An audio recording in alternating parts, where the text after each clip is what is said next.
हां. माहिती अधिकारातला अर्ज, त्या अर्जाच्या अनुषंगाने सुनावणी ठेवण्यात आली होती आज. हो सर.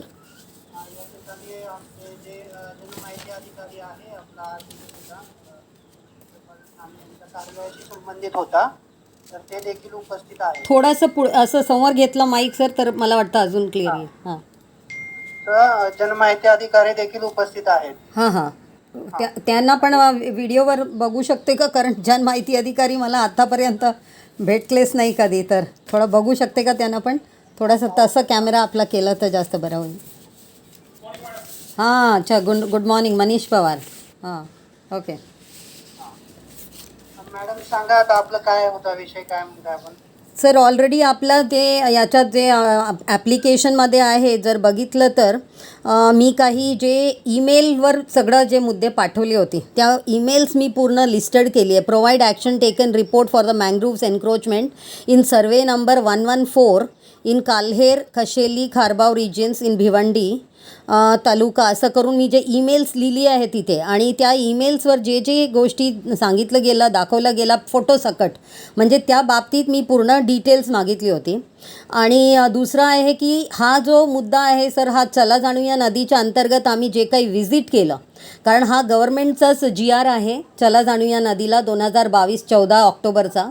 आणि त्याप्रमाणे ह्या मनीष पवार ॲक्च्युली त्यांना सांगितलं गेलं होतं सोबत यायला, पण ते आले नाही. त्यांच्या कोण फॉरेस्ट गार्ड की कोण होते आमच्यासोबत, आणि त्यांनासुद्धा दाखवून दिलं गेलं होतं काल्हेर कशेली खारबाव रिजनला. खारबावला भेटले होते मनीष पवार, पण कशेली आणि काल्हेर जिथे मेनली पूर्ण जो एन्क्रोचमेंट्स जो चालू आहे आणि CRZ व्हायलेशन करून सगळं चालू आहे, आणि ॲक्सेस पण आपल्या रोडवरूनच दिलं गेलं आहे. आपला मँग्रोव्हचा एरियामधूनच ॲक्सेस रोड दिलं गेलं आहे. तिथे सगळं डम्पिंग होतो आहे, वेगवेगळ्या प्रकारचा डम्पिंग चालू आहे. ह्या सगळ्या बाबतीत GPS पिक्चर, GPS सकट आपण सगळं दिलं होतं, आणि याबद्दल कारवाई काय केलं जातं ह्याच्याबद्दल माहिती, आणि मेनली डिमार्केशन मॅप्स, म्हणजे आपल्याला समजायला की काल्हेर कशेली रिजनमध्ये कुठल्या पॉकेट्समध्ये आपले मँग्रोव्ह एरियाज आहेत. तर ते demarcation map, authentic demarcation map मी मागितली होती, कारण मला जे मॅप दाखवला गेला होता on spot, they were not having any dates or any kind of official stamp किंवा काही नव्हतं त्याच्यावर, म्हणून ते हे म्हणजे समजत नव्हतं की whether they are actual or what. कारण हल्ली तर खूप सारे मॅप्स असे पण बनलं जातात, आपण ऐकलं पण आणि न्यूजमध्ये पण भरपूर आहे की मॅनिप्युलेटेड मॅप्स पण होतो आहे. म्हणून जर ऑफिशियल मॅप्स मिळाला जास्त बरं होईल. आवाज येते का माझा? हां येतोय आपला आवाज. हां. आणि असं अजून एक लिस्ट मी यांना मेलमध्ये जी दिली होती, 1 मिनिट जरा मी ओपन करून ठेवली होते, त्यात मी मनीष पवारना जो 7 फेब्रुवारीला एक मेल पाठवली होती 1 वाजता. त्यात होतं mangrove land demarcation maps, satellite images and remote sensing data of the mangrove cover of 10 years, reports of initiative for mangrove cover protection and improvement, action against the complaints received from the mangrove Suraksha app, कारण मी स्वतः complaint केली होती आणि त्याच्यावरचा जो report आणि त्याप्रमाणे जे ॲक्शन घ्यायला सांगितलं होतं त्याच्याबद्दल विचारली होती. Compliances of the court orders, कारण आपल्या कशेली रिजनला ऑलरेडी एक right hand side of the bridge ते ऑलरेडी NGTच्या केस चालू आहे, आणि तिथे पण आम्ही बघितलं की ॲक्टिव्ह डम्पिंग चालू आहे. Proceedings of committees formed for monitoring and implementation of schemes, community engagement initiatives, workshops, trainings conducted for awareness and sensitisation, असं जो मी एक यांच्याकडनं मागितली होती, तर ते अजूनपर्यंत मला काही इन्फॉर्मेशन दिलं गेलं नाही आहे. तर त्याच्याबद्दल जर मला सगळं असं इन्फॉर्मेशन मिळालं, कारण sir without any nexus if you have gone to that particular area, तुम्ही बघणार की खूप साऱ्या डेव्हलपर्स एकत्र येऊन, cluster of developers and constructions that is going on within the आपल्या CRZचा व्हायोलेशन करून विदिन दॅट लिमिट ते सगळं कन्स्ट्रक्शन चालू आहे. दुसरा, आपला जो डिमार्केशन वॉल मला जे दाखवलं गेलं फॉरेस्ट गार्डकडनं, मँग्रोव्ह फॉरेस्ट गार्डकडनं जे दाखवलं गेलं, ते दाखवलं की ते आपण जो डिमार्केशन वॉल पण त्या कन्स्ट्रक्शन डेव्हलपरकडनं करून घेतलं आहे. आणि त्या दिवशी जेव्हा आम्ही तिथे गेलो होतो तर तिथपर्यंत पण पाणी पोचत होता, म्हणजे it was showing that it is a mangrove land, because we know that up to the flood plains are our mangrove lands, आणि मँग्रोव्स आहे त्या रिजनमध्ये. तर how that demarcation has been done, तर त्याची ऑथेंटिकेशन आणि how that demarcation deforestation has been done ते आम्हाला माहिती पाहिजे होता. देन एक आपल्या तहसीलदारनी एक पत्र जे एक मीटिंग घेतली होती, त्यांनी एक जॉईंट मीटिंग घेतली होती, ती पण आपल्याकडे आहे बघा 25/1/2025 तहसीलदारनी एक जॉईंट कमिटी मीटिंग घेतली होती आणि आपल्या सगळ्यांना मंडल अधिकारी, उपनियंत्रक अनधिकृत बांधकाम, गट विकास अधिकारी, वरिष्ठ पोलीस निरीक्षक, उपनिरीक्षक असं करून त्यांनी एक जॉईंट मीटिंग घेतली होती रिगार्डिंग मौजे, काल्हेर, भिवंडी येथील 114 व इतर जमिनीवर सुरू असलेला अनधिकृत बांधकाम. आणि त्यात त्यांनी काही पॉईंट्स लिहिलं होतं की काय काय म्हणजे आपल्या परिक्षेत्र अधिकारीनी काय काय द्यायला पाहिजे, त्याबद्दल पण आत्तापर्यंत काही माहिती नाही आहे. मी SDOना पण सांगितली आहे याच्यावर कारवाई करायला. पण इथे बघा अनधिकृत बांधकाम तुमच्याकडे आहे का ते पत्र, किंवा मी वाचून दाखवू ते काय सांगितलं गेलं होतं वनपरिक्षेत्र अधिकारीनं. त्याच्यात आहे अनधिकृत बांधकाम सुरू असलेला झालेला भागांची मोजणी करून कोणते बांधकाम कोणत्या जमिनीवर शासकीय वन जमीन नवीन शर्त CRZ क्षेत्रात कांदळवन व्यास करून आहे याबाबत हद्दी निश्चित करून अहवाल संबंधित विभागांना उपलब्ध करून द्यावा असं करून त्याच्यात लिहिलं आहे. वनपरिक्षेत्र अधिकारीनी द्यायचं आहे ते.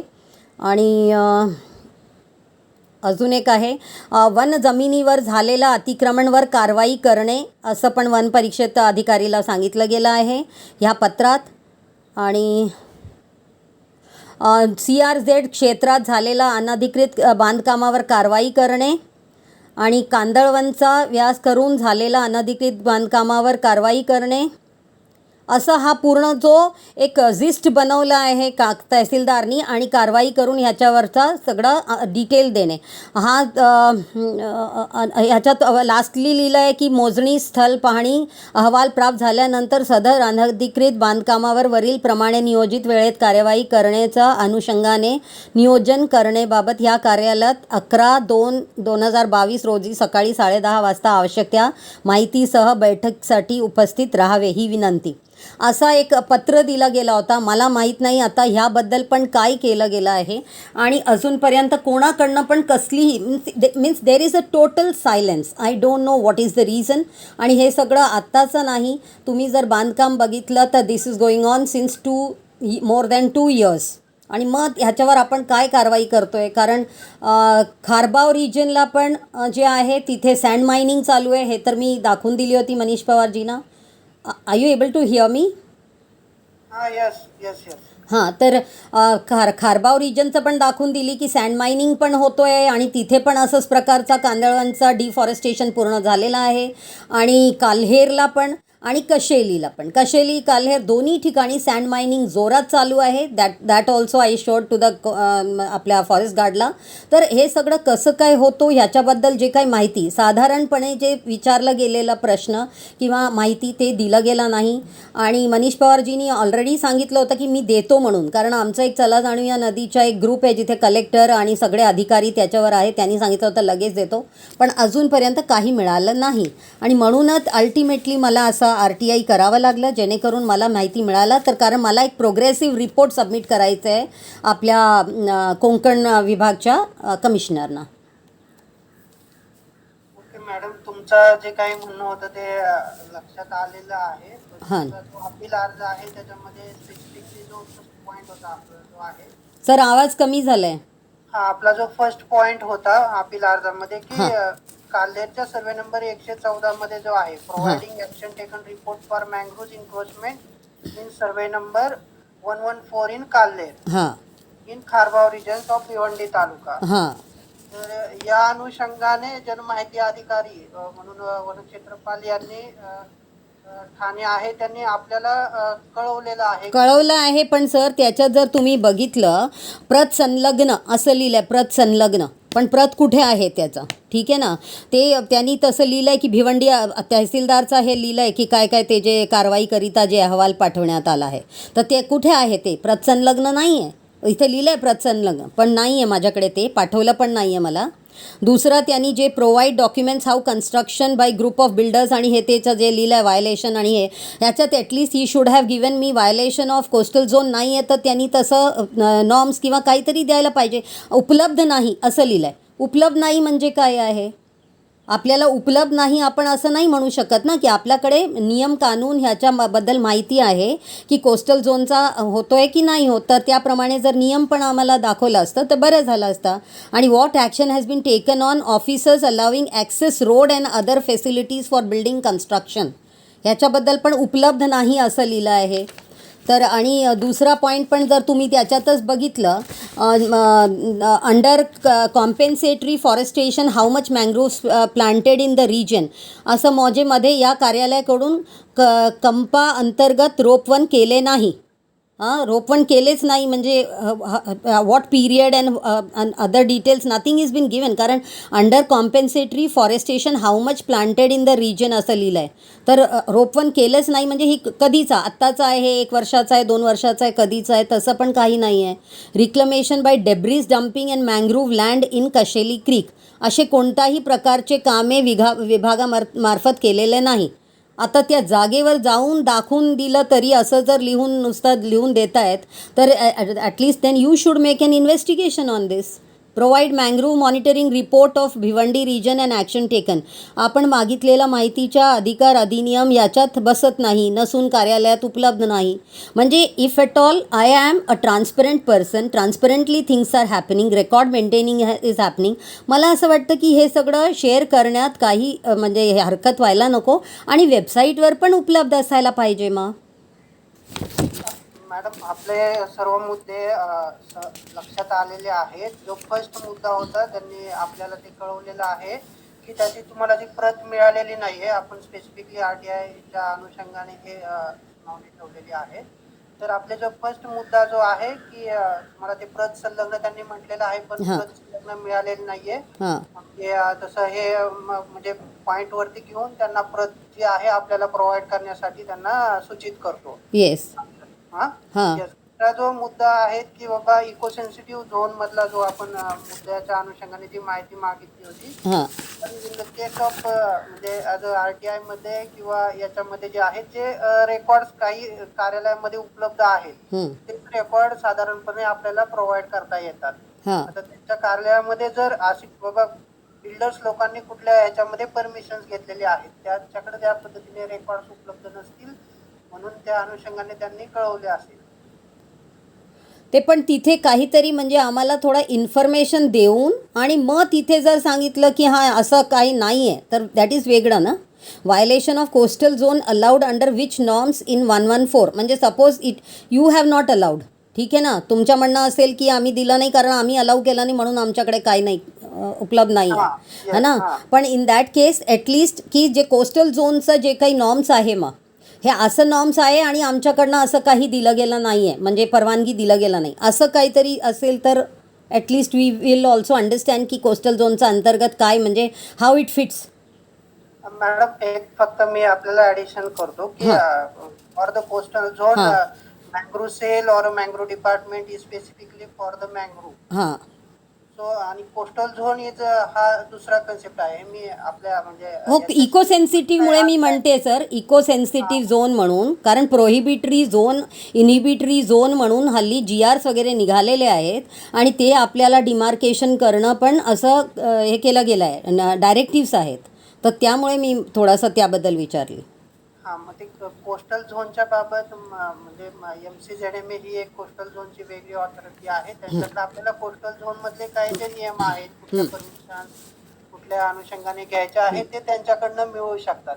म्हणजे हे ॲडिशनल मी तुम्हाला हे सांगतोय. मँग्रोव्ह फक्त हे मँग्रोव्ह सेल जे आहे ते फक्त मँग्रोव्हशी रिलेटेड वर्क आहे त्याचं. म्हणजे मँग्रोव्ह एरियात जर डिस्ट्रक्शन झालं किंवा मँग्रोव्हच्या नोटिफाईड मँग्रोव्ह जो मँग्रोव्हच्या ताब्यामध्ये आहे त्याच्यामध्ये जर काही हे झालं तर मँग्रोव्ह सेल मार्फत ॲक्शन घेतली जाते. इन द केस ऑफ जर मँग्रोव्ह पासून बफर एरिया आहे म्हणजे 50 metres of from the mangrove buffer त्याच्यामध्ये असेल तर आपण संबंधित रेव्हेन्यू डिपार्टमेंटला त्याच्यामध्ये अधिकार आहेत. तर तसे ते आपण संबंधित रेव्हेन्यू डिपार्टमेंट जे आहेत तहसीलदार, कलेक्टर आणि प्रांत अधिकारी यांना तसं एन्व्हायरमेंट प्रोटेक्शन ॲक्ट अंतर्गत कार्यवाहीसाठी कळवण्यात येत असतं. मग दॅट मीन्स तुम्ही जे फर्स्ट ह्याला जेव्हा मला ते संलग्न ते जे हे आहे त्याच्यात कदाचित येईल दिलेलं आहे त्याच्यात. त्याच्यात तेच त्यांनी कळवलेलं आहे हां की असे ओके जे काही व्हायोलेशन्स असतील हां. किंवा काय आहेत तर ते मँग्रुव्ह म्हणजे पोझिशन मँग्रुव्ह सेलच्या ताब्यात नसलेल्या एरियातले हां जे काही असतील किंवा बफर मधले असतील त्या अनुषंगाने तहसीलदारांना त्यांनी ऍक्शन टेकन साठी कळवलेलं आहे. ओके. आता ती जी पुढची ऍक्शन आहे तर त्यांच्याकडून पुढील ऍक्शन ही संबंधित महसूल विभागाकडून होत असते. की हां म्हणजे ठीक आहे FRI या दाखल करणं किंवा काय होते या तुम्हाला त्या प्रत ज्या संलग्न हां मिळाल्या नाहीत त्या उपलब्ध करून देण्यासाठी मी हां त्यांना सूचित हां. करतो तिथं. ते आपल्याला उपलब्ध होऊन जातील. Next is under compensatory forestation. How much mangroves planted in the region? याच्याबद्दल म्हणजे तुमचा जो विषय आहे मॅडम तो स्पेसिफिकली हा सर्वे नंबर 114 काल्हेरशी रिलेटेड आहे. कॉम्पेन्सेटरी फॉरेस्ट्रेशन तुम्हाला हे कुठल्या संबंधित पाहिजे किंवा काय आहे? नाही, in that region only when there is all uprooted mangroves म्हणजे तिथे कॉम्पेन्सेटरी काय केलं त्याबद्दलच आहे. मग त्या ठिकाणी न झाल्यामुळे त्यांनी नाही दिले तर असं ते ठिकाणी जनमाहिती अधिकारी सांगतायत की त्या रिजन मध्ये कुठलंही कॉम्पेन्सेटरी फॉरेस्ट्रेशन झालेलं नाहीये. नाही, दे आर नॉट सेइंग की फॉरेस्टेशन नाही झालं नाही आहे, कदाचित ते रोपवन केलं नाही असं लिहिलं, अंतर्गत रोपवन केलं नाही. स्नेहल मॅडम, हांजी त्या ठिकाणी असे कुठलेही प्लांटेशन हे झालेले नाहीयेत, ठीक आहे. झालेलेच नाहीयेत. नाही but then I don't know what is the नियम ना की म्हणजे तुम्ही का झाली नाही आहे म्हणजे इतकं सारा काढलं गेलं आहे काल्हेर कशेली खारबाव रिजनमधून, मग का केलं गेलं नाही आहे कॉम्पेन्सेटरी? मॅडम मी तुम्हाला म्हणजे हे आपल्या ह्याच्याशी बाहेर आहे. हां that is okay yes yes तुम्हाला जस्ट येस इन्फॉर्मेशन म्हणून येस येस सांगतो. येस येस कॉम्पेन्सेटरी ऑफ फॉरेस्ट्रेशन हे आपलं फॉरेस्ट कॉन्झर्वेशन ऍक्ट जो आहे 1980 त्याच्या अंतर्गत जर एखादी युजर एजन्सी प्रोजेक्ट साठी एरिया जर फॉरेस्टचा डायव्हर्ट झाला तर त्याच्या अगेन्स्ट जर कॉम्पेन्सेटरी ऑफ फॉरेस्ट्रेशन केलं जातं अगेन्स्ट द मँग्रोव्ह त्या ठिकाणचे बाबा एखाद्या पब्लिक युटिलिटी प्रोजेक्ट साठी डायव्हर्ट झालेले आहेत त्यासाठी हायकोर्टची परमिशन घेऊन त्या ठिकाणी ते मँग्रोव्हचं कटिंग वगैरे होतं त्याच्या अगेन्स्ट आपण कॉम्पेन्सेटरी फॉरेस्ट्रेशन करत असतो. पण या ठिकाणी जो आपला रिजन आहे काल्हेरचा या ठिकाणी कुठला असा पब्लिक युटिलिटी प्रोजेक्ट न झाल्यामुळं किंवा कॉम्पेन्सेटरी ऑफ फॉरेस्ट्रेशन त्या ठिकाणीच करणं असं अपेक्षित नाहीये. ते बट इथे एरियात करू शकतो. इथे कसं केलं आहे की फक्त मौजे काल्हेर लिहिलं आहे, पण माझा प्रश्नचा इथे काल्हेर नाही, काल्हेर कशेली खारबाव तिन्ही रिगार्डिंग एकत्र आहे ना under compensatory forestation how much mangroves planted. इथे स्पेसिफिक टू काल्हेर रिजन नाही आहे ना, 114 काल्हेर लिहिलं आहे फक्त, पण आपल्या ह्याच्यात फक्त 114 काल्हेर नाही आहे, खारबाव कशेली आणि काल्हेर तिन्हीबद्दलच आपला in general these questions are. हा ठीक आहे. जनमाहिती अधिकारी तुम्हाला विथ रिजन म्हणजे त्यांच्या आपल्या अर्जाच्या रिलेटेड त्यांनी हे केलं आहे पण ते करेक्ट आपल्याला त्या अनुषंगाने हे माहिती प्रोव्हाइड करतील. हां म्हणजे काल्हेर कारबाव आणि कशेली हा तिन्हीचा हे करा, कारण त्याच्यात म्हणजे तसं मौजे काल्हेर 114 व कशेली असं लिहिलं आहे, मग खारबावचा उल्लेख नाही आहे, म्हणजे जे काही असेल ते द्या जरा. ठीक आहे okay.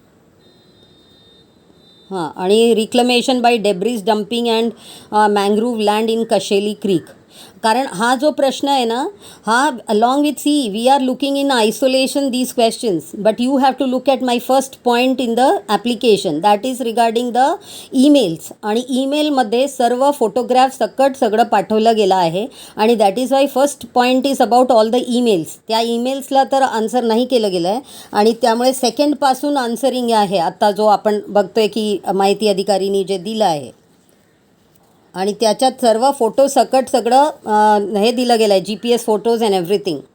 So when we say reclamation by debris dumping and mangrove land in Kasheli creek, तर इथे असे कोणताही प्रकारची कामे व विभागामार्फत केलेले नाही, तर आता ऑलरेडी तिथे GPS फोटोग्राफ्स वगैरे लावलं गेलं आहे. म्हणजे हा this is unsatisfactory answer, that is why I am trying to put to you before you. ठीक आहे मॅडम, तुमच्या जे RTIच्या अनुषंगाने जे मुद्दे होते त्या अनुषंगाने हे म्हणजे लक्षात आलेले तुम्हाला काही अपूर्ण माहिती मिळालेली असेल ती परिपूर्ण माहिती देण्यासाठी आम्ही हे करतो. तसे आजच्या सुनावणीच्या अनुषंगाने आपले पॉईंट नोट करून जनमाहिती अधिकाऱ्यांचे पॉईंट्स नोट करून तशी आम्ही ऑर्डर हे करतो. ते तुम्हाला सुधारित जे काही असेल आवश्यक माहिती त्या अनुषंगाने ते प्रोव्हाइड करतील.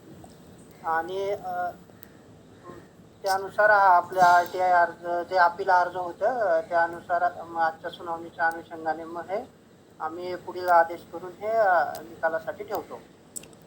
ठीक आहे सर, आता थोडा व्हिडिओ ऑन केला तर बरं होईल. आउट ऑफ मीन्स लाईक कॅमेराचा हे झालेला आहे. ऑफिशियली RTI, अच्छा ठीक आहे, ऑफिशियली RTIचं जर हे संपलं असेल तर बियॉन्ड दॅट